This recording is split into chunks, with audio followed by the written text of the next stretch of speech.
أعوذ بالله من الشيطان الرجيم فإذا قضيتم مناسككم فاذكروا الله كذكركم آباءكم أو أشد ذكرا فمن الناس من يقول ربنا آتنا في الدنيا وما له في الآخرة من خلاق ومنهم من يقول ربنا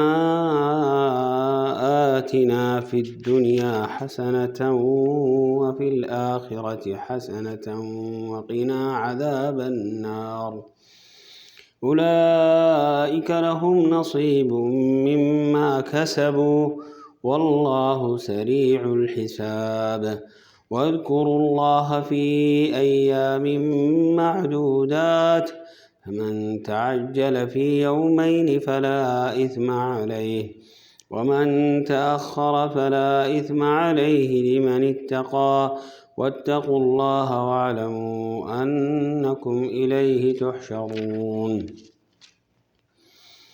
اللہ جل وعلا نے فرمایا پھر جب تم ارکان حج ادا کر چکو تو اللہ تعالیٰ کا ذکر کرو جس طرح تم اپنے باپ دادوں کا ذکر کیا کرتے تھے بلکہ اس سے بھی زیادہ۔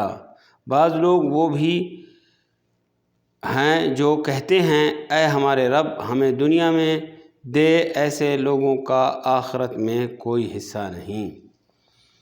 اور بعض لوگ وہ بھی ہیں جو کہتے ہیں اے ہمارے رب ہمیں دنیا میں نیکی دے اور آخرت میں بھی بھلائی عطا فرما اور ہمیں عذاب جہنم سے نجات دے۔ یہ وہ لوگ ہیں جن کے لیے ان کے اعمال کا حصہ ہے اور اللہ تعالیٰ کا جلد حساب لینے والا ہے۔ اللہ تعالیٰ جلد حساب لینے والا ہے۔ وَاذْكُرُوا اللَّهَ فِي أَيَّامٍ مَعْدُودَاتٍ، اور اللہ تعالیٰ کی یاد ان گنتی کے چند دنوں ایام تشریق میں کرو، معدودات۔ فمن تعجل فی یومین فلا اثم علیہ، 2 دن کی جلدی کرنے والے پر بھی کوئی گناہ نہیں۔ ومن تأخر فلا اثم علیہ، اور جو پیچھے رہ جائے اس پر بھی کوئی گناہ نہیں۔ لمن اتقى، یہ پرہیزگار کے لیے ہے۔ لمن اتقى واتقوا اللہ واعلموا انکم الیہ تحشرون، اور اللہ تعالیٰ سے ڈرتے رہو اور جان رکھو کہ تم سب اسی کی طرف جمع کیے جاؤ گے۔ بھائیو، یہاں اس آیت کریمہ میں معدودات کا ذکر ہوا ہے۔ سورۃ الحج کی آیت جو پہلے درسوں میں ذکر ہوئی ہے وہاں معلومات آیا ہے، وَاذْكُرُوا اللَّهَ فِي أَيَّامٍ معلومات، یہاں معدودات۔ تو معلومات سے علماء نے ذکر کیا کہ 10، اس سے مراد ہے 10، یعنی 10 ذی الحجہ میں تکبیر جو ہے اس میں اللہ اکبر لا الہ الا اللہ اللہ اکبر وللہ الحمد، تو پہلی ذی الحجہ سے تکبیرات شروع ہو جاتی ہیں۔ اور یہاں اللہ تعالیٰ نے معدودات یعنی ایام تشریق، یہ خاص طور پر حاجی جو ہیں وہ شروع کر دیتے ہیں۔ کیونکہ وہ جو تکبیر مطلق تھی پہلی ذی الحجہ سے جو شروع ہوئی ہے کوئی ٹائم میں بھی کہہ سکتے ہیں، بلکہ 9 سے تکبیر مقید بھی شروع ہو جاتی ہے، یعنی نمازوں کے بعد بھی 13 تاریخ تک عصر غروب جیسے سورج ہوگا تو مطلق بھی ختم ہو جائے گی، ہو جائیں گی تکبیرات مطلق بھی۔ تو معلومات میں بھی ذکر کرنا، جیسے کہ نبی صلی اللہ علیہ وسلم کی حدیث ہے کہ فَأَكْثِرُوا فِيهِ مِنَ التَّهْلِيلِ وَالتَّكْبِيرِ، تو یہ تکبیرات کہتے رہنے، کہیں بھی آپ ہوں۔ جب حاجی احرام باندھ کے تلبیہ میں رہتا ہے تو وہاں کیا اس کے لیے افضل ہے کیا کرے، یہ بھی ایک مسئلہ ہے۔ تو کوئی جگہ میں آپ کوئی ملک میں ہیں، یہ تکبیرات کہتے رہیں، جیسے ہی ذو الحجہ شروع ہوگا، اللہ اکبر لا الہ الا اللہ اللہ اکبر وللہ الحمد۔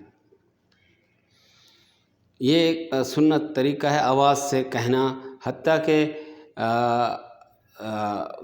صحابہ میں سے عبداللہ بن عمر اور دوسری صحابی کا ذکر ہے کہ خیموں میں آواز سے یہ تکبیرات کہتے تھے، اور بھی سن کر مینا میں تکبیرات گونج اٹھتی تھی، یعنی آواز گونجتی تھی تکبیرات کی۔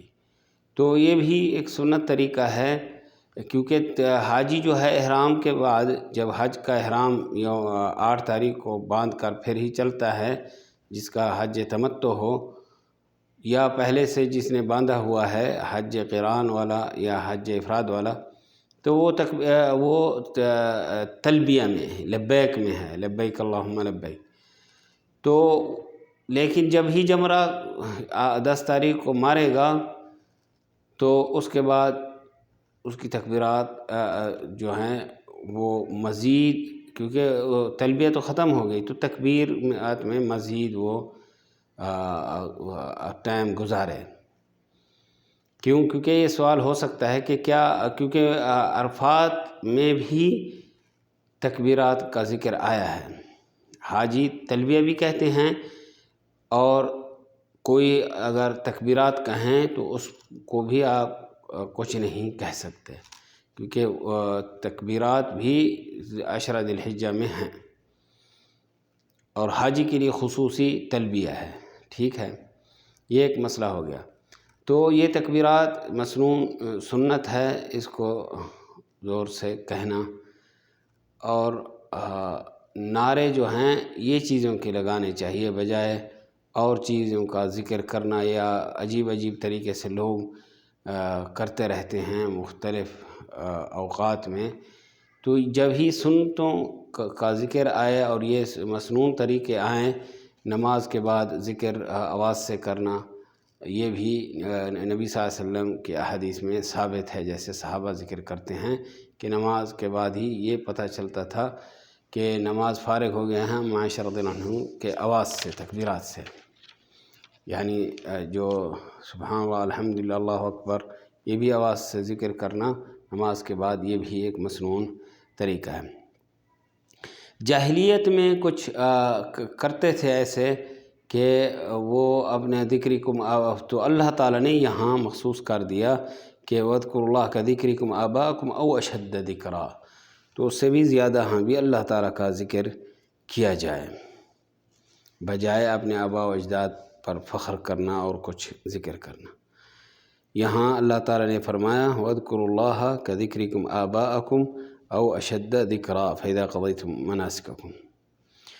یہاں ایک ہے دعا ربنا آتنا فی الدنیا حسنہ وفی الآخرۃ حسنہ وقنا عذاب النار، یہ عظیم دعا ہے، حتیٰ کہ طواف کے دوران بھی یہ دعا مانگی جاتی ہے، رکن یمانی سے لے کر حجر اسود تک۔